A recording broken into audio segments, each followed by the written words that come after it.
নমস্কার, আপনারা দেখছেন নিউজ নাও। আপনাদের সঙ্গে রয়েছে আমি সহেলি। শুরু করছি রাত 10টার সংবাদ। বৃহস্পতিবার সন্ধ্যায় আগরতলা গভর্নমেন্ট মেডিকেল কলেজের 20তম প্রতিষ্ঠা দিবস উদযাপন করা হয়। এই অনুষ্ঠানে উপস্থিত ছিলেন মুখ্যমন্ত্রী ডক্টর মানিক সাহা। এছাড়াও উপস্থিত ছিলেন স্বাস্থ্য দপ্তরের সচিব সহ অন্যান্য স্বাস্থ্য আধিকারিকরা। এদিন মুখ্যমন্ত্রী আগরতলা মেডিকেল কলেজ স্থাপনে স্মৃতিচারণ করেন। এর পাশাপাশি রাজ্যে স্বাস্থ্য ব্যবস্থার উন্নতির খতিয়ানও তুলে ধরেন। এদিন তার বক্তব্যে মেডিকেল পড়ুয়া ছাত্রছাত্রীদের উন্নতির কথা বিশেষভাবে লক্ষণীয় ছিল। এদিন কৃতি ছাত্রছাত্রীদের হাতে তিনি সার্টিফিকেট তুলে দেন। দেখতে দেখতে 20 বছর পার হয়ে গেল এই আগরতলা গভর্নমেন্ট মেডিকেল কলেজে। একসাথেই এখানে আগরতলা গভর্নমেন্ট মেডিকেল কলেজ এবং ত্রিপুরা মেডিকেল কলেজ শুরু হওয়ার কথা ছিল 2005-এ, কিন্তু তখন এমসিআই আগরতলা গভর্নমেন্ট মেডিকেল কলেজকে অ্যাপ্রুভেল দেয়, কিন্তু ত্রিপুরা মেডিকেল কলেজে সেটা অ্যাপ্রুভাল পায়নি। এরপরের বছর হয়, অর্থাৎ 2006-এ তার অ্যাপ্রুভাল পায়। একটা সময় ছিল আমরা কোনোদিন ভাবতেও পারিনি যে ত্রিপুরাতে কোনোদিন মেডিকেল কলেজ হবে, এরকম একটা অবস্থা ছিল। কিন্তু চেষ্টা থাকলে সব উপায় হয়, সেটা আমাদের চোখের সামনেই হয়েছে।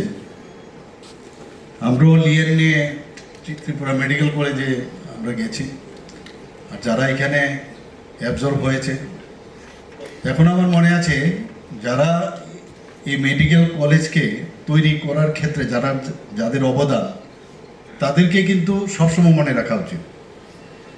কি হবে, সম্ভব হবে কিনা, এই কলেজ সামনের দিকে এগোবে কিনা, একটা সন্দেহ কিন্তু ছিল, এবং শুরুর দিকটায় এই সমস্যাটা হয়। ছাত্র মৃত্যু ঘিরে উত্তপ্ত এনআইটি আগরতলা চত্বর। ট্রিপল আইটির ছাত্র অভিজিৎ পান্ডার মৃত্যুর জন্য এনআইটি আগরতলা হাসপাতালের চিকিৎসা ব্যবস্থা নিয়ে ক্ষুব্ধ ছাত্ররা। চিকিৎসা গাফিলতির অভিযোগ তুলেছেন তারা।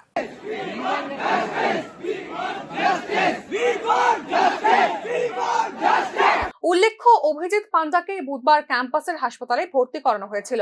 ছাত্রদের অভিযোগ, তাকে সঠিক সময় সঠিক চিকিৎসা করেননি হাসপাতাল কর্তৃপক্ষ। এক্ষেত্রে ছাত্ররা চিকিৎসার গাফিলতি নিয়ে ব্যাপকভাবে সরব হয়েছে। এর আগেও এই হাসপাতালের চিকিৎসা পরিষেবা নিয়ে ছাত্ররা ভাইস চ্যান্সেলরের কাছে জানিয়েছিল। তবে ছাত্রদের অভিযোগ, কলেজ কর্তৃপক্ষ এই বিষয়তে একেবারেই কর্ণপাত করেনি। और हमारा जो पॉइंट ऑफ व्यू है, हम लोग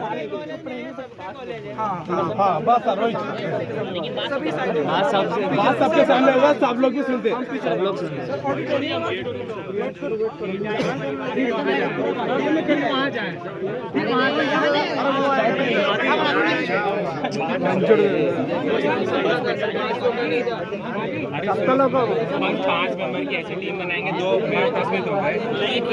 আরো একটি বিষয়, বেশ কয়েক বছর আগেও এনআইটি আগরতলা সারা ভারতের মধ্যে র্যাঙ্কিং এ উল্লেখযোগ্য স্থানে ছিল।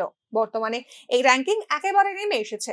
ছাত্রদের অভিযোগের ভিত্তিতে জানা যায়, কলেজের আভ্যন্তরীণ পরিকাঠামো নিয়ে তারা বর্তমানে একেবারেই খুশি নয়। এনআইটি আগরতলা ইউজিসি দ্বারা নিয়ন্ত্রিত। ছাত্ররা বারংবার কলেজ কর্তৃপক্ষ, ভাইস চ্যান্সেলর এবং ইউজিসি কে চিঠি দিলেও তাদের কথা গ্রাহ্যই করা হয়নি বলে অভিযোগ।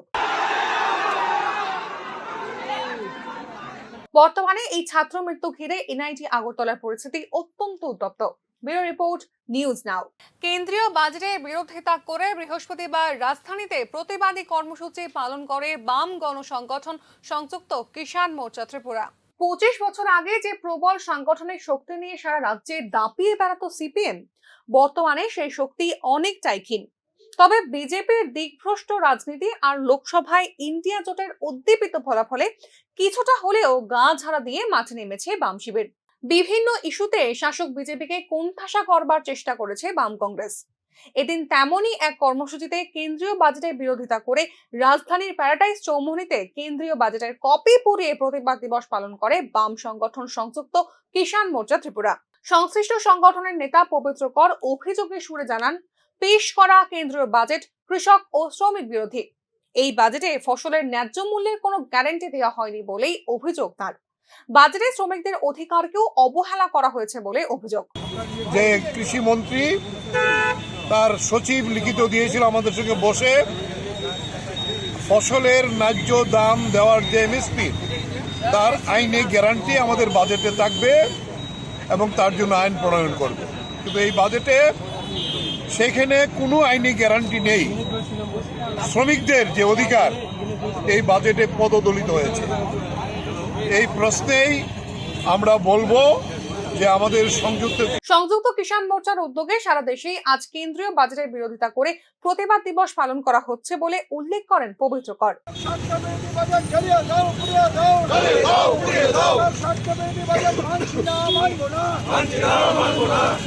পঞ্চায়েত নির্বাচন ও ভিলেজ কমিটি নির্বাচনের আগে নিজেদের হারানো রাজনৈতিক জমি ফিরে পেতে সচেষ্ট হয়েছে সিপিএম দল। তবে অধিকাংশ ক্ষেত্রে শুধুমাত্র শহর কেন্দ্রিক এই রাজনৈতিক তৎপরতা বিজেপিকে কতটা ঝটকা দিতে পারবে তার উত্তর আগামী দিনেই জানা যাবে বলে মনে করছে সচেতন মহল। ব্যুরো রিপোর্ট, নিউজ নাও। জুলাই, আগস্ট, সেপ্টেম্বর এই 3 মাস রেশনে চিনি মিলবে না, বিজ্ঞপ্তি জারি করে তা জানিয়ে দিল খাদ্য দপ্তর। তবে কি রেশনে চিনি সরবরাহ বন্ধের পথে, নাকি আরো এক প্রস্থ দাম বাড়বে চিনির, তা নিয়েই উঠছে প্রশ্ন। রেশনে 3 মাস চিনি সরবরাহ বন্ধ রাখার কথা জানানো হলেও বিজ্ঞপ্তি জারি করে এখানেই শেষ নয়।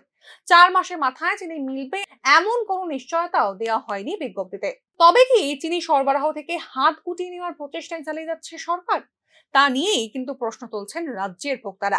2018 সালে প্রথমবার রাজ্যে ক্ষমতায় এসে রেশনে চিনি সরবরাহ বন্ধ করে দিয়েছিল বিজেপি সরকার। সঙ্গে ভোজ্য তেল ও ডালের ভর্তুকিও ছাঁটাই করে দেওয়া হয়েছিল। 2019 সালে লোকসভা নির্বাচনের ঠিক আগে ঘটা করে রেশনের ডাল ও চিনি সরবরাহের ঘোষণা দেওয়া হয়। তবে 13 টাকা থেকে বাড়িয়ে চিনির মূল্য নির্ধারণ করা হয় 23 টাকা। বরাদ্দ হয় প্রতি কার্ডে মাত্র 1 কিলো করে চিনি। অপরদিকে ডালের মূল্য নির্ধারণ করা হয় 45 টাকা প্রতি কিলো। পরের বছরই এপিএল পরিবারের জন্য ডালের মূল্য বাড়িয়ে দেওয়া হয় 84 টাকা প্রতি কিলো। বিপিএল পরিবারগুলোর জন্য মূল্য নির্ধারণ হয় 56 টাকা প্রতি কিলো। তারপর থেকে কোনো মাসে বন্ধ তো কোনো মাসে চালু, এভাবেই চলে আসছিল রেশনে চিনি সরবরাহ। গত জুন মাস থেকে চিনি না মেলার অভিযোগ আসতে থাকে রাজ্যের সিংহভাগ এলাকা থেকে। অল্প যে সংখ্যক রেশনে চিনি সরবরাহ করা হয় তাও মাসের একেবারে শেষের দিকে। রেশন ডিলারদের বক্তব্য ছিল মোট বরাদ্দে অর্ধেকেরও কম চিনি ধরিয়ে দেওয়া হয়েছে। আর জুলাই মাসে রাজ্যে প্রায় সবকটি রেশনেই চিনির দেখা মেলেনি, কিন্তু এই বিষয়ে কোনো রকম স্পষ্টীকরণ দেয়নি খাদ্য দপ্তর।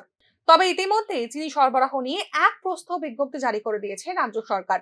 আপাতত জুলাই, আগস্ট ও সেপ্টেম্বর মাস পর্যন্ত রেশনে চিনি সরবরাহ বন্ধ থাকবে বলে জানানো হয়েছে খাদ্য দপ্তরের অধিকর্তার স্বাক্ষরিত বিজ্ঞপ্তিতে।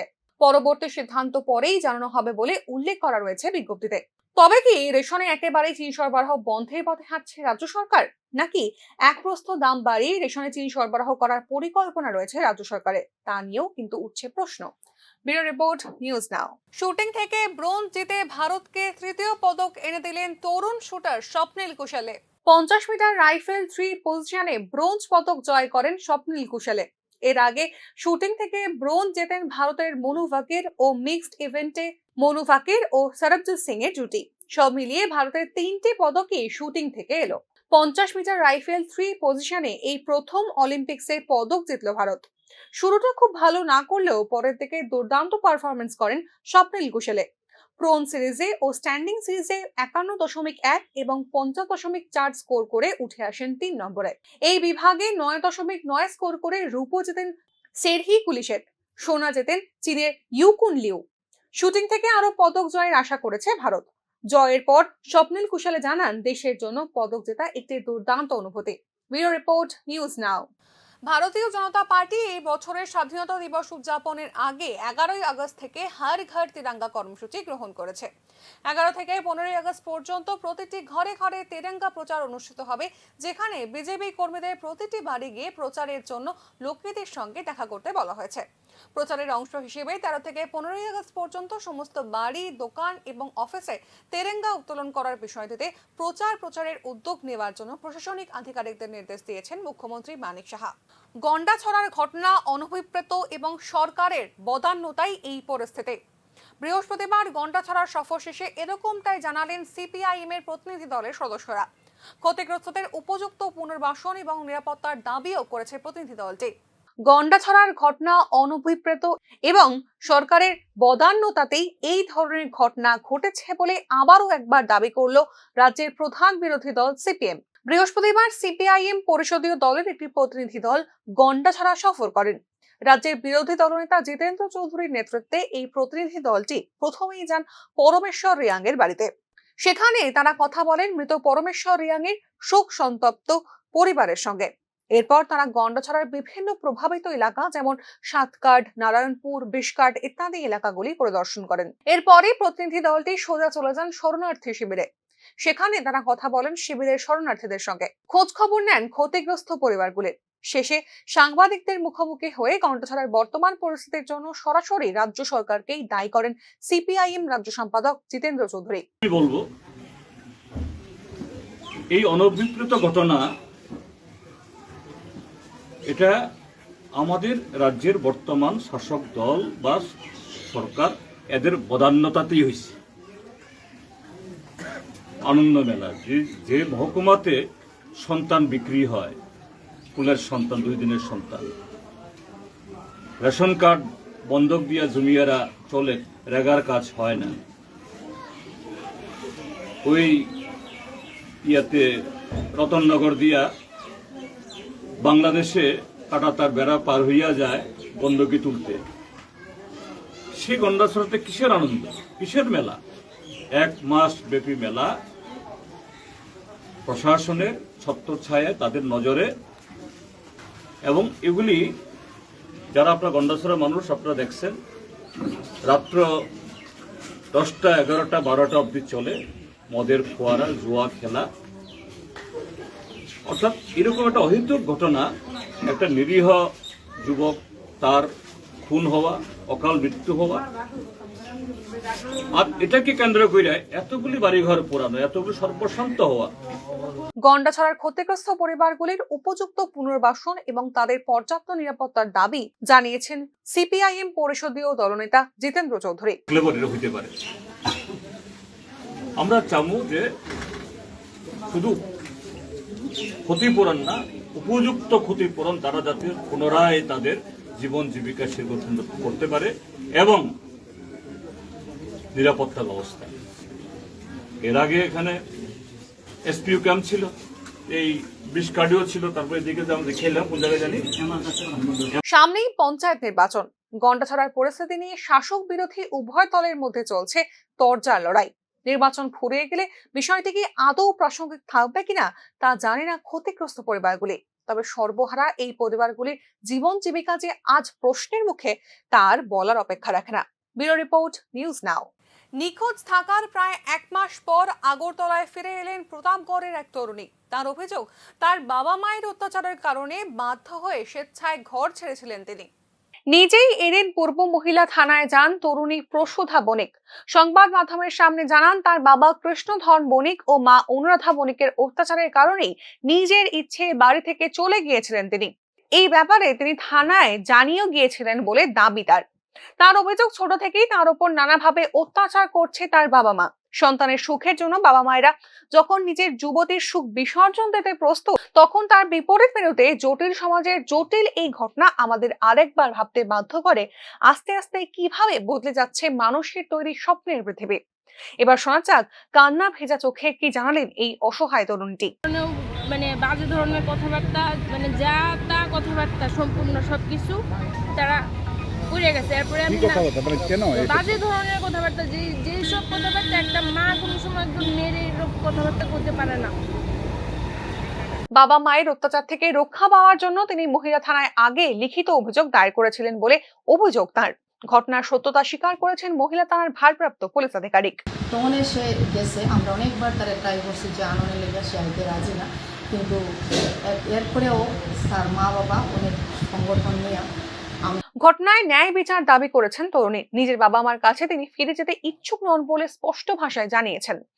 উল্লেখ্য, লাভ জিয়াতের ঘটনা সামনে এনে থানার বিরুদ্ধে ক্ষোভ জানিয়েছিলেন তরুণীর বাবা মা। এদিন পরিষ্কার হলো, নিজেদের দোষ আড়াল করার জন্য খাড়া করেছিলেন আজগুবি কাহিনী।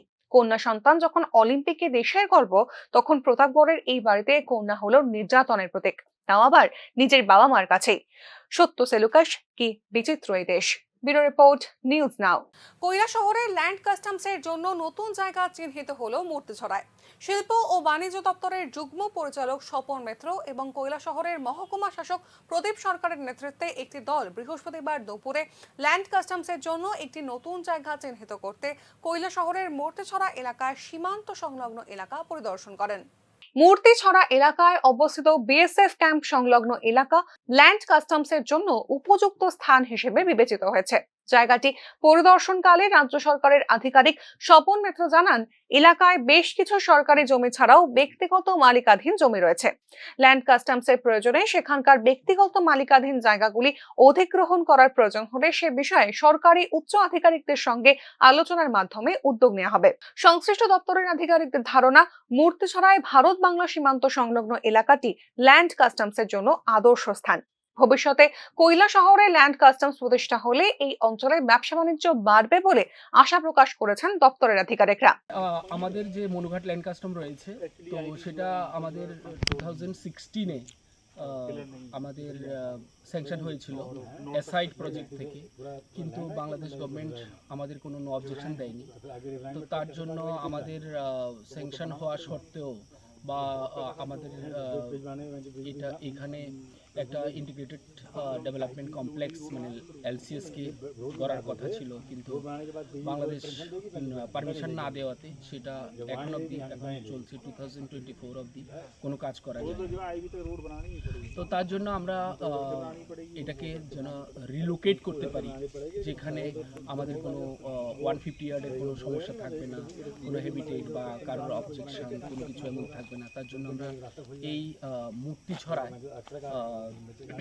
আরেকটা ল্যান্ড কাস্টমের মনুঘাট। রাজ্য সরকার এলাকাটিকে একটি প্রধান বাণিজ্যিক কেন্দ্র হিসেবে গড়ে তুলতে আগ্রহী এবং নতুন ল্যান্ড কাস্টমস এই লক্ষ্য অর্জনে গুরুত্বপূর্ণ ভূমিকা পালন করবে বলে ধারণা করা হচ্ছে।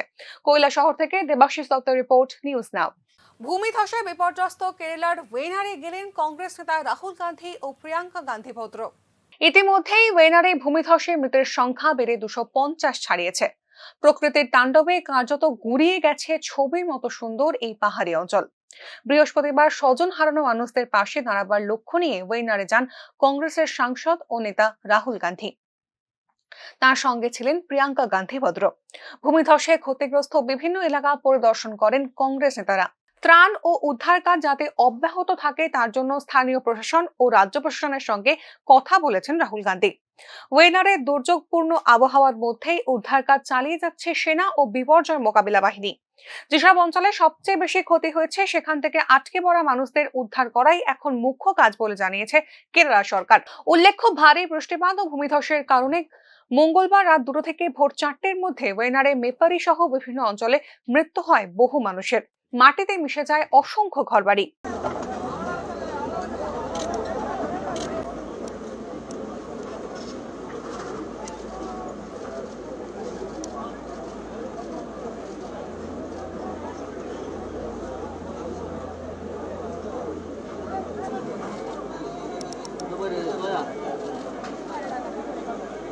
ওয়েনারে বিপর্যয়ের পরেই সেখানে যাবার কথা জানিয়েছিলেন স্থানীয় সাংসদ রাহুল গান্ধী। সেই কথা মতো আজ বোন প্রিয়াঙ্কা গান্ধী ভদ্রকে নিয়ে তিনি ওয়েনারে ছুটে যান। Bureau report, news now. অল্পেতে বড়সড় দুর্ঘটনায় অগ্নিকাণ্ডের হাত থেকে রক্ষা পেল ধর্মনগর শহরের পাঞ্জাব ন্যাশনাল ব্যাংক। গোটা ঘটনায় আতঙ্কিত গ্রাহকরা। দমকল বাহিনীর কর্মীদের প্রচেষ্টায় নিয়ন্ত্রণে আসলো আগুন। লক্ষ্মীবারে বড়সড় অগ্নিকাণ্ডের হাত থেকে রক্ষা পেল উত্তর ত্রিপুরা জেলার ধর্মনগর শহরে অবস্থিত পাঞ্জাব ন্যাশনাল ব্যাংক। অগ্নিকাণ্ডের খবর ছড়িয়ে পড়তেই গোটা শহর জুড়ে আতঙ্কের পরিবেশ সৃষ্টি হয়। সঙ্গে সঙ্গেই খবর পাঠানো হয় ধর্মনগর দমকল অফিসে। খবর পেয়ে দমকল কর্মীরা ঘটনাস্থলে ছুটে গিয়ে দীর্ঘক্ষণ প্রচেষ্টার পর আগুন নিয়ন্ত্রণে আনেন। তবে এই অগ্নিকাণ্ডে ব্যাংক ও ব্যাংকে আসা গ্রাহকদের কোনো ক্ষয়ক্ষতি হয়নি বলে জানা গিয়েছে। ঘটনা সম্পর্কে দমকল বাহিনীর কর্মী ও স্থানীয়রা জানান, ব্যাংকের ফ্যানের কয়েল পুরনো ছিল। সেই কয়েল থেকেই আগুন লেগে যায় গোটা ব্যাংকের ভিতরে এবং তার ফলে ধোঁয়া সৃষ্টি হয়। এখন দেখলাম আমরা ঘটনাটা কি হয়েছে। পাঞ্জাব ন্যাশনাল ব্যাংকের মধ্যে একটা ইলেকট্রিক ফায়ার হয়েছে। তো আমরা গেছি, যাওয়ার পরে দেখি এটা বোধহয় আগে ফায়ার করেছিল, তারা ডিসিপি বোধহয় বাস করছিল, এতে ফায়ারটা আমরা ফায়ার পাইছি না। এখন যে ফ্যানের মধ্যে লাগছিল তার ফ্যানটাও খুলে শেষ হয়েছে। আচ্ছা, কলটা কয়টার সময় আসলো? কত তো হচ্ছে 1টা সময় আসছে কল না? আচ্ছা, ঠিক আছে। ঘটনাটা হইলো ফ্যানের কয়েলের মধ্যে আগুন লাগছিল। হ্যাঁ, অল্প অল্প আগুন দেখা গেছে আর ধোঁয়া দেখা গেছে। এটা কোন ব্যাংক? এটা হলো পাঞ্জাব ন্যাশনাল ব্যাংক। ঘটনার পর ধর্মনগর শহর জুড়ে কিছু সময়ের জন্য হুলস্থুল পরিস্থিতি সৃষ্টি হয়, যদিও বর্তমানে পরিস্থিতি স্বাভাবিক রয়েছে বলেই ব্যাংক কর্তৃপক্ষ জানিয়েছেন। ধর্মনগর থেকে কিশোর রঞ্জন হরের রিপোর্ট, নিউজ নাও। ধর্মনগরের গৃহবধূ কাজলী দেব হত্যাকাণ্ডে অভিযুক্তদের কঠোর শাস্তির দাবিতে বৃহস্পতিবার মিছিল করে পুলিশ সুপারের কাছে ডেপুটেশন দেন স্থানীয় এলাকার মানুষজন। উল্লেখ্য, গৃহবধূ কাজলী দেব হত্যাকাণ্ডে তার স্বামী বিশ্ব দাস ও দেবর অশোক দাসকে গ্রেফতার করেছে পুলিশ। ঘটনার সঠিক তদন্ত হবে ও প্রকৃত দোষীদের শাস্তি সুনিশ্চিত করা হবে বলে স্থানীয় মানুষকে আশ্বাস দিয়েছেন পুলিশ সুপার ভানুপদ চক্রবর্তী। কাজলী দেবের পরিবার পরিজনদের অভিযোগ, শ্বশুরবাড়িতে পরিকল্পিতভাবে তাদের মেয়েকে হত্যা করা হয়েছে। ইতিমধ্যেই কাজলী দেবের বাড়িতে গিয়ে ঘটনার খোঁজ খবর নিয়ে তথ্য সংগ্রহ করেছে রাজ্য মহিলা কমিশনের এক প্রতিনিধি দল। মাননীয় এসপি মহোদয়ের কাছে আমরা ডেপুটেশন প্রদান করেছি যাতে এই ঘটনার সঠিক তদন্ত হয় এবং সঠিক তদন্ত সাপেক্ষে যে যদি দোষী কেউ হয় সেই দোষী ব্যক্তিকে কঠোরভাবে কঠোর সাজা দেওয়া হয়, একটা দৃষ্টান্ত হয়ে থাকে। একবিংশ শতাব্দীতে দাঁড়িয়ে আমাদের মায়েরা বোনেরা যদি এভাবে অসুরক্ষিত থাকে, যদি আমাদের ঘরের বোন, আমাদের ঘরের মেয়ে কারো ঘরে বধূ হয়ে যায়, সেই ঘরে গিয়ে লাঞ্ছনা, বঞ্চনা, অত্যাচার, এমনকি মৃত্যু পর্যন্ত বরণ করতে হয়, তাহলে এই ধরনের সমাজ কিভাবে চলবে সেটা। বাংলাদেশে ফের শিক্ষার্থীদের সঙ্গে পুলিশের সংঘর্ষ, সাংবাদিক সহ আহত শতাধিক। পুলিশের ব্যারিকেড ভেঙে আন্দোলনকারীরা সুপ্রিম কোর্ট চত্বরে প্রবেশ করে। বাংলাদেশের পরিস্থিতি এখনো উত্তপ্ত।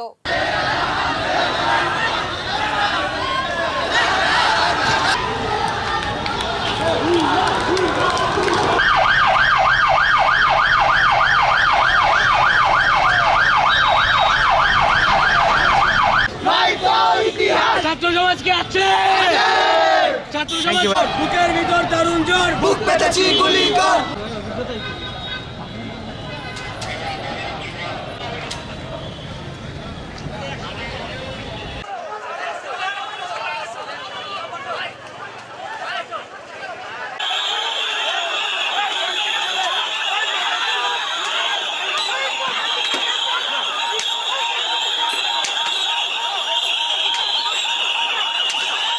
বাংলাদেশে বৈষম্য বিরোধী ছাত্র আন্দোলনের মার্চ ফর জাস্টিস কর্মসূচির অংশ হিসেবে পুলিশের ব্যারিকেড ভেঙে সুপ্রিম কোর্ট চত্বরে মিছিল করে শিক্ষার্থীরা।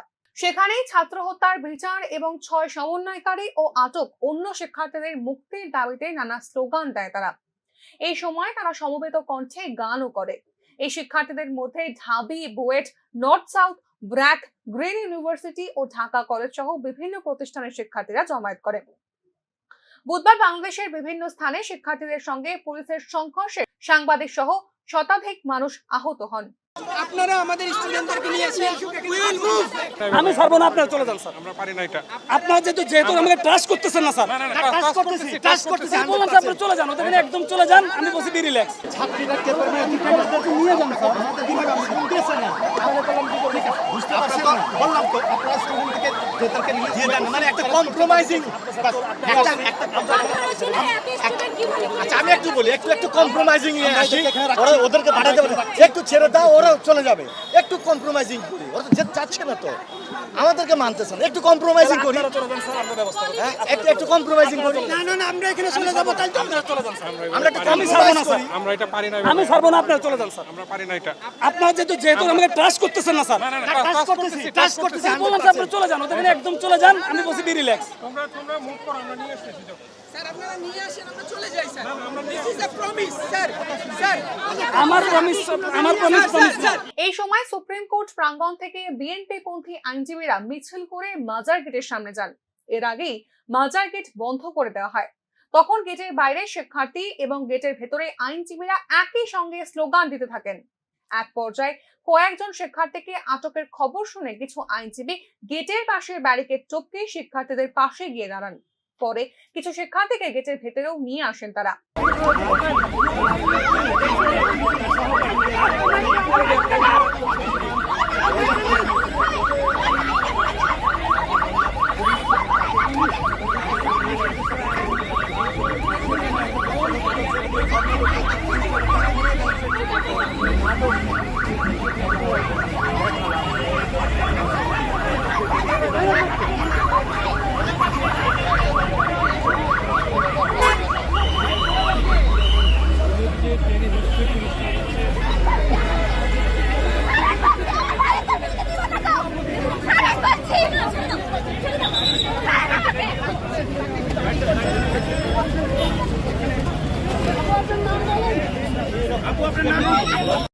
বাংলাদেশের সমস্ত আদালত, ক্যাম্পাস ও রাজপথে বুধবার মার্চ ফর জাস্টিস কর্মসূচি পালন করা হয়। ঢাকা থেকে মনির হোসেনের রিপোর্ট, নিউজ নাও। কুমারঘাটের সরকারি প্রাণী চিকিৎসালয়ে মিলছে না পর্যাপ্ত ওষুধ, ফলে বাজার থেকে অধিকাংশ ওষুধ কিনতে হচ্ছে প্রাণী পালকদের। পাশাপাশি কর্মী স্বল্পতায় সরকারি বিভিন্ন প্রকল্পের সুবিধাও সঠিক মতো প্রাণী পালকদের দেওয়া হচ্ছে না বলে খোঁজ জানালেন সরকারি এক প্রাণী চিকিৎসক।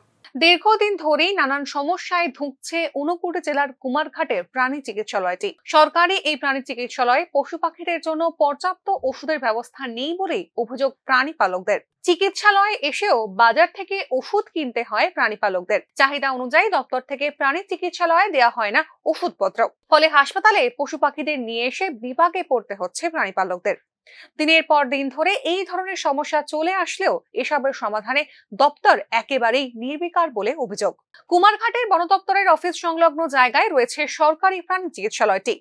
মহকুমার প্রাণী পালকরা তাদের পশু পাখিদের কোনো শারীরিক সমস্যায় ছুটে যান সেই হাসপাতালে, কিন্তু সরকারি সেই হাসপাতালে গিয়েও তারা সঠিক মতো ওষুধ বা পরিষেবা কিছুই পান না।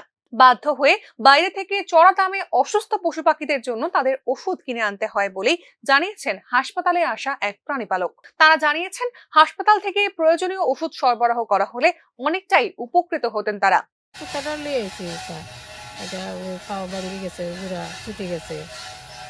ওষুধ পাওয়া যায় না, দোকান থেকে আনা লাগে, অনেক দোকানে ওষুধ পাওয়া যায় না, এখানে কোনো ওষুধ নাই কিনা তো যে বুঝতে আমি কিনি একবার ফাটাইছি ইঞ্জেকশনে লিখিয়া আনতে গিয়া, তারপর কিটা জন্তি চাই লিখিয়া ফাটাইছে, মানে এটা হয়েছে না, আবার বদলে জানা গেছে। এটা এইখানে তো হয়তো তত সুবিধা হইল না, অনেক পাওয়া যায় তত দৌড়া লাগে না, অন্য কোনো যাওয়া লাগে না, আনা না লিখিয়া এক লগে দেখছি না দিয়ে নিয়ে যাবে, দেখছি না কিনে আনা লাগবে গিয়া।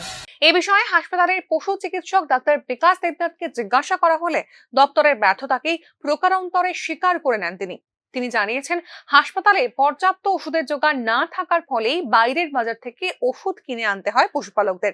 চিকিৎসক জানান কুমারঘাটের এই পশু হাসপাতালে ঊনকোটি জেলা পশু চিকিৎসালয় থেকে সরবরাহ করা হয় ওষুধ।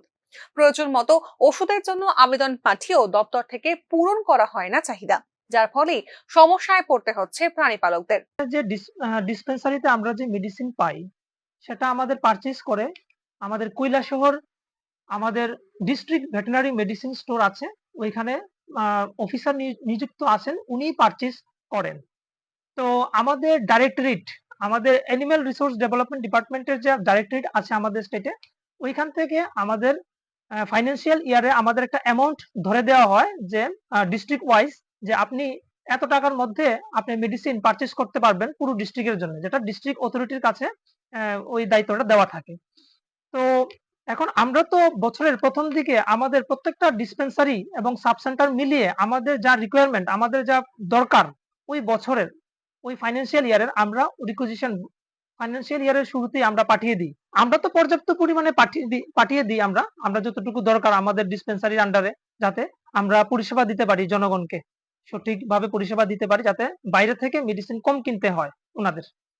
তো ওটাই আর কি আমাদের। শুধু তাই নয়, পরিকাঠামোগত সমস্যা থেকে কর্মী স্বল্পতা কিছুই যেন পিছু ছাড়ছে না কুমারঘাটের সরকারি এই প্রাণী চিকিৎসালয়টির। চিকিৎসক জানিয়েছেন হাসপাতালে যেমন নেই পর্যাপ্ত জলের ব্যবস্থা, তেমনি নেই পশুদের চিকিৎসার জন্য উপযুক্ত জায়গা। পাশাপাশি হাসপাতালের কর্মী স্বল্পতাও প্রকট এবং এর ফলেই প্রাণী পালকরা যে সঠিকভাবে পরিষেবা থেকে বঞ্চিত হচ্ছেন তা তুলে ধরলেন প্রাণী চিকিৎসক নিজেই। ভেটেরিনারি মেডিসিন স্টোর আছে, ওইখানে অফিসার নিযুক্ত আছেন, উনি পারচেজ করেন। তো আমাদের ডাইরেক্টরেট, আমাদের অ্যানিম্যাল রিসোর্স ডেভেলপমেন্ট ডিপার্টমেন্টের যে ডাইরেক্টরেট আছে আমাদের স্টেটে, ওইখান থেকে আমাদের ফাইন্যান্সিয়াল ইয়ারে আমাদের একটা অ্যামাউন্ট ধরে দেওয়া হয় যে ডিস্ট্রিক্ট ওয়াইজ যে আপনি এত টাকার মধ্যে আপনি মেডিসিন পারচেজ করতে পারবেন পুরো ডিস্ট্রিক্টের জন্য, যেটা ডিস্ট্রিক্ট অথরিটির কাছে ওই দায়িত্বটা দেওয়া থাকে। তো এখন আমরা তো বছরের প্রথম দিকে আমাদের প্রত্যেকটা ডিসপেন্সারি এবং সাব সেন্টার মিলিয়ে আমাদের যা রিকোয়ারমেন্ট, আমাদের যা দরকার ওই বছরের ওই ফাইন্যান্সিয়াল ইয়ারের আমরা রিকুইজিশন ফাইন্যান্সিয়াল ইয়ারের শুরুতেই আমরা পাঠিয়ে দিই। আমরা তো পর্যাপ্ত পরিমাণে পাঠিয়ে দিই আমরা যতটুকু দরকার আমাদের ডিসপেন্সারির আন্ডারে, যাতে আমরা পরিষেবা দিতে পারি জনগণকে, সঠিকভাবে পরিষেবা দিতে পারি, যাতে বাইরে থেকে মেডিসিন কম কিনতে হয় ওনাদের। তো ওটাই আর কি আমাদের চলছে। ডিস্ট্রিক্ট অথরিটি তারপরে পারচেজ করেন এবং সেটার জন্য ডিস্ট্রিক্ট অথরিটি পারচেজ করার সময় উনি দেখেন যে ওনার ফান্ড কতটুকু আছে, এটার ভিত্তিতে উনি পারচেজ করে আমাদেরকে সমানভাবে আমাদের ডিসপেন্সারি ওয়াইজ, হসপিটাল ওয়াইজ উনি এটা ডিস্ট্রিবিউশন করেন। আমরা যতটুকু রিকুইজিশন পাঠাই, আমরা তো সেরকম পর্যাপ্ত প্রাণী পালকদের দাবি অতি সত্বর যেন এই সমস্যার সমাধান হয়, তাহলেই তা উপকৃত হবেন। কুমারঘাট থেকে জনি ভট্টাচার্যের রিপোর্ট, নিউজ নাও। নতুন সংসদ ভবনে ছাদ চুঁইয়ে জল পড়ার দৃশ্য প্রকাশ্যে। 1200 কোটি টাকা খরচ করে নির্মিত নতুন সংসদ ভবনের ভিতরে ছাদ ফুটো হয়ে জল পড়ছে। ফাটলের ঠিক নিচে একটি বালতি দিয়ে জল যাতে ছড়িয়ে না পড়ে তার ব্যবস্থা করা হচ্ছে। তামিলনাড়ুর কংগ্রেস সাংসদ মণিকাম ঠাকুর ভিডিওটি শেয়ার করে এই ঘটনার তীব্র নিন্দা করেছেন।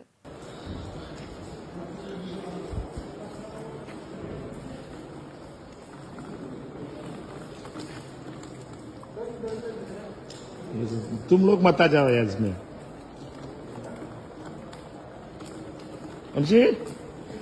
Good speech. ছাত্র মৃত্যু ঘিরে উত্তপ্ত এনআইটি আগরতলায় ছুটে যায় কংগ্রেসের ছাত্র সংগঠন এনএসইউআই এর প্রতিনিধিরা। আন্দোলনরত ছাত্রদের সঙ্গে অংশ নেন ধর্নায়। ছাত্র মৃত্যুর ঘটনায় সুষ্ঠু তদন্তের দাবিতে সরব হন ছাত্র সংগঠনের নেতৃত্বরা। ঘটনার সুষ্ঠু তদন্ত না হলে আগামীতে বৃহত্তর আন্দোলনের হুঁশিয়ারি দেন এনএসইউআই এর নেতারা। ঘটনার পরিপ্রেক্ষিতে আপনারা জানেন যে অভিজিৎ পান্ডে বলে একজন স্টুডেন্ট সেখানে এসে অসুস্থ হয়েছিল এনআইটি কলেজে। তো তাদের কলেজে হসপিটাল আছে, তাকে সেখানে তার বন্ধুরা নিয়ে গেছিল। সেখানে নিয়ে যাওয়ার পর হসপিটাল থেকে নেগলিজেন্সের কারণে তার শরীরের অবস্থা আরও ডিগ্রেড করে এবং যার কারণে সে তার বাড়িতে চলে যায় বহিরাজ্যে। সেখানে গিয়ে সে হার্ট পাঞ্চারে তার ডেথ হয়। এরপর কলেজে তারা এর দায় সম্পূর্ণভাবে অস্বীকার করলো এবং তারা যারা স্টুডেন্ট আছে, যারা তার রুমমেট, তার বন্ধু, তার ব্যাচমেট, তাদের উপর প্রেসার ক্রিয়েট করলো তারা যেন স্টেটমেন্ট না দেয় কোনো কাউকে। এই নিয়ে তাদের কলেজে গতকাল রাত্রে আমরা দেখতে পেলাম একটি প্রচণ্ড হিংস্র একটা রূপ ধারণ করে নিয়েছিল তাদের আন্দোলনটা। এরপর আজ সকালবেলা আমি আমার একটা এনএসইউর প্রতিনিধি দল নিয়ে আমরা সেখানে ক্যাম্পাসে গেলাম, তাদের সঙ্গে কথা বললাম এবং আমরা তাদের সঙ্গে ধর্নায় বসলাম যাতে ডক্টর যারা ছিল প্রেজেন্ট তারা যেন স্টুডেন্টের কাছে অ্যান্সারেবল হয় এবং সেকেন্ড অফ অল যাতে একটা এনকোয়ারি কমিশন বসানো হয়। 2 ঘন্টা ধর্নার মধ্যে বসার পর তারা আমাদের দাবি স্বীকার করলো এবং তারা একটা এনকোয়ারি কমিশন গঠন করলো 8 জন বা 9 জন সদস্যের। এবং আজ বিকেলে তারা স্টুডেন্টের সঙ্গে ডক্টরদের দেখা করাবে এবং তারা ডক্টররা স্টুডেন্টরা যে প্রশ্ন আছে তার উত্তর আজ তারা বিকালবেলা দেবে। যদি তারপরে কোনো সমাধান না হয় তাহলে এনএসআই, যদি তারপরে কোনো সমস্যার সমাধান না হয় বা কথার খিলাফ হয় তাহলে আমরা এনএসআই থেকে আবার সেখানে গিয়ে আন্দোলন করব এবং এবারে আন্দোলনের যে তীব্রতা সেটা অনেক গুণ বেশি হবে এবার তুলনায়। দিল্লিতে পরি প্রজেক্টে ভারত মণ্ডপমের দেওয়ালে চিত্র অঙ্কন করে ভূয়সী প্রশংসিত হলেন রাজ্যের শিল্পীরা।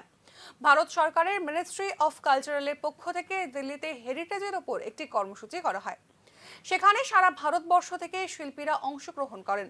এতে ত্রিপুরার ললিত কলা একাডেমির শিল্পীরাও অংশ নেন এবং তাদের শিল্পকলা দেখে ভূয়সী প্রশংসা করেন প্রধানমন্ত্রী থেকে শুরু করে অন্যান্য আধিকারিক ও চিত্রশিল্পীরা।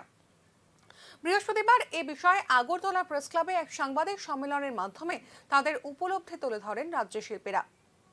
1 জুলাই দিল্লিতে পরি একটা প্রজেক্ট হয়েছে যেটা মিনিস্ট্রি অফ কালচার এবং ললিত কলার যৌথ উদ্যোগে প্রোগ্রামটা হয়েছে। ওইখানে বিউটিফিকেশনের জন্য বিশেষ করে 46 হেরিটেজ ডে উপলক্ষে একটা প্রোগ্রাম হয়েছে। ওইটাতে দিল্লিতে কিছু বিউটিফিকেশনের জন্য ভারত সরকার আমাদেরকে ডেকেছিল।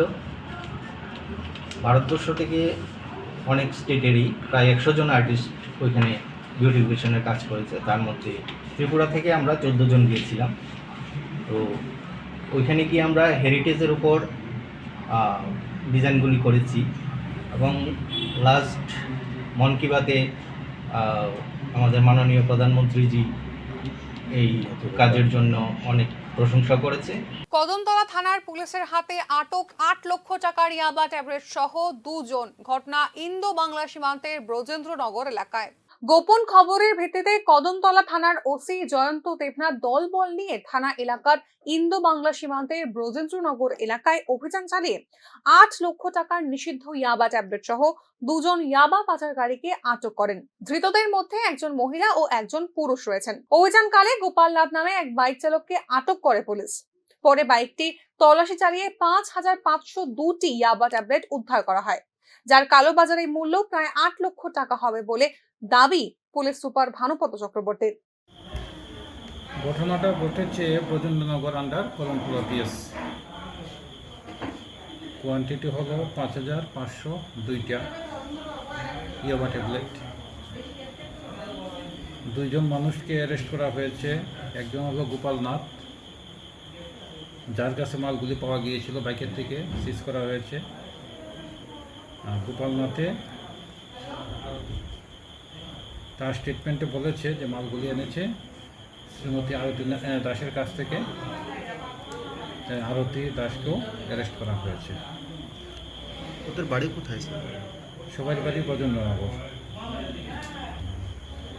কত টাকা মানে একটা ট্যাবলেট প্রায় 500 টাকার মতো বিক্রি হয়। প্রচুর টাকা, কত 500 ইন্টু 5,000 সিজ করা হয়েছে।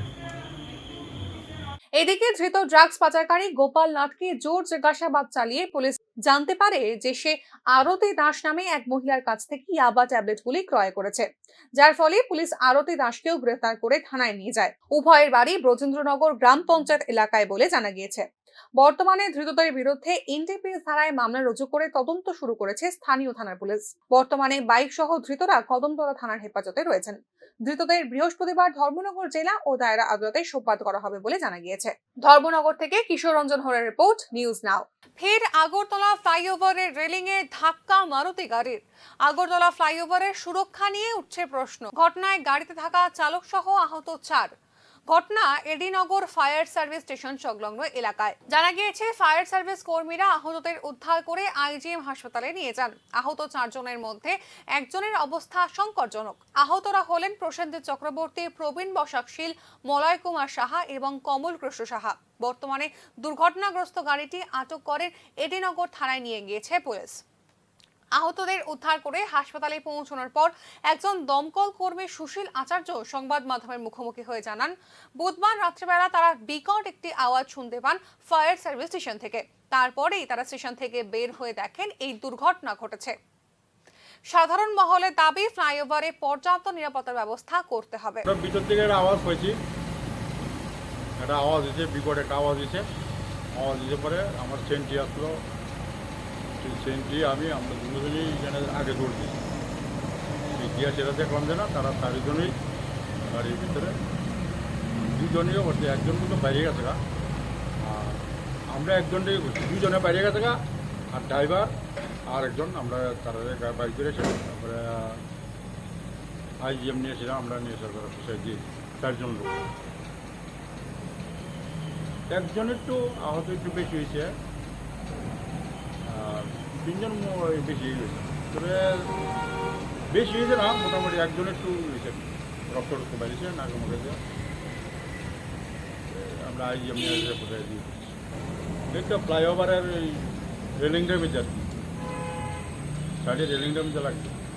পরিচালক ও টেকনিশিয়ানদের কোন্দল মিটিয়ে শুটিং এ ফিরল টলিউড।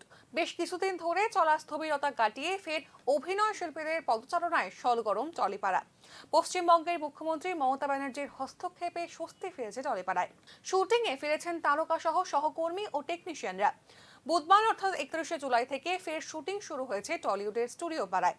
মঙ্গলবার সন্ধ্যায় স্টুডিও পাড়ায় সংবাদ মাধ্যমকে অভিনেতা দেব জানিয়েছেন, এরপর থেকে ইন্ডাস্ট্রিতে কাউকে নিষিদ্ধ ঘোষণা করা যাবে না, এমনটাই জানিয়ে দিয়েছেন খোদ পশ্চিমবঙ্গের মুখ্যমন্ত্রী মমতা বন্দ্যোপাধ্যায়। তবে দেব এও বলেছেন, মমতা ব্যানার্জি এটিও জানিয়েছেন যে কেউ কোনো ভুল করলে তাকে ক্ষতিপূরণ দিতে হবে।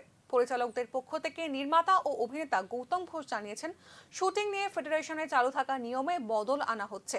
একটা কমিটি তৈরি করে ফেডারেশনের নিয়ম সংক্রান্ত বিষয়গুলি পর্যালোচনা করা হবে। সেই কমিটির রিপোর্টের উপর ভিত্তি করে নতুন নিয়ম নভেম্বর থেকে চালু করার কথা বলেছেন মমতা ব্যানার্জি। টেকনো ইন্ডিয়া ইউনিভার্সিটির ত্রিপুরা ক্যাম্পাসে বৃহস্পতিবার থেকে নতুন স্নাতক স্তরের ছাত্রছাত্রীদের নিয়ে পঠন পাঠন শুরু হলো। এদিন এই ক্যাম্পাসে পঠন পাঠনের যাত্রাকে সামনে রেখে ইউনিভার্সিটির আমন্ত্রণে উপস্থিত ছিলেন এশিয়ান স্কুলের স্বর্ণপদক বিজয়ী ও পূর্ব উত্তরের প্রথম উইমেন ক্যান্ডিডেট আরশিয়া দাস। এই সংবর্ধনা অনুষ্ঠানটি নতুন ব্যাচের শিক্ষার্থীদের ওরিয়েন্টেশন প্রোগ্রামের অংশ ছিল। এদিন ইউনিভার্সিটির প্রথম সেমিস্টারের নতুন ছাত্রছাত্রী সহ ইউনিভার্সিটির অধ্যাপক ও অধ্যাপিকাদের নিয়ে আরশিয়া দাস ও ইউনিভার্সিটির উপাচার্য প্রফেসর ডক্টর রতন কুমার সাহা ক্যাম্পাসে প্রবেশ করেন। ইউনিভার্সিটি ক্যাম্পাসে প্রবেশের পথে ছাত্রছাত্রী সহ অধ্যাপক অধ্যাপিকাদের গোলাপ ফুল ও গ্রিটিংস কার্ডের মাধ্যমে স্বাগত জানান ইউনিভার্সিটি কর্তৃপক্ষরা। অনুষ্ঠানে আরশিয়া দাস দাবার প্রসার ঘটনার জন্য একটি দাবা বোর্ড উপহার দেন ইউনিভার্সিটির উপাচার্য প্রফেসর ডক্টর রতন কুমার সাহাকে। এদিন টেকনো ইন্ডিয়া ইঞ্জিনিয়ারিং কলেজের তরফ থেকেও তাকে সংবর্ধনা দেওয়া হয়। অনুষ্ঠানে উপস্থিত ছিলেন কলেজের প্রিন্সিপাল ডক্টর দিবাকর দেব। আরশিয়ার সংবর্ধনা অনুষ্ঠানে টেকনো ইন্ডিয়া ইউনিভার্সিটির উপাচার্য প্রতিশ্রুতি দেন ভবিষ্যতে বড় কোনো ইভেন্টে আরশিয়া অংশ নিলে টেকনো ইন্ডিয়া গ্রুপ তার দিকে সহযোগিতার হাত বাড়িয়ে দেবে। মাহেশখোলা অবস্থিত টেকনো ইন্ডিয়া ইউনিভার্সিটি ত্রিপুরা ক্যাম্পাসের এই সংবর্ধনা অনুষ্ঠানটি অনুষ্ঠিত হয়েছে। অনুষ্ঠানে উপাচার্য প্রফেসর ডক্টর রতন কুমার সাহা এবং কলেজের প্রিন্সিপাল সহ টেকনো ইন্ডিয়া ইউনিভার্সিটি এবং কলেজের অন্যান্য ফ্যাকাল্টি মেম্বাররা উপস্থিত ছিলেন। আজকের মতো সংবাদ এই পর্যন্তই। পরবর্তী আপডেটস পেতে চোখ রাখুন নিউজ নামের পর্দায়।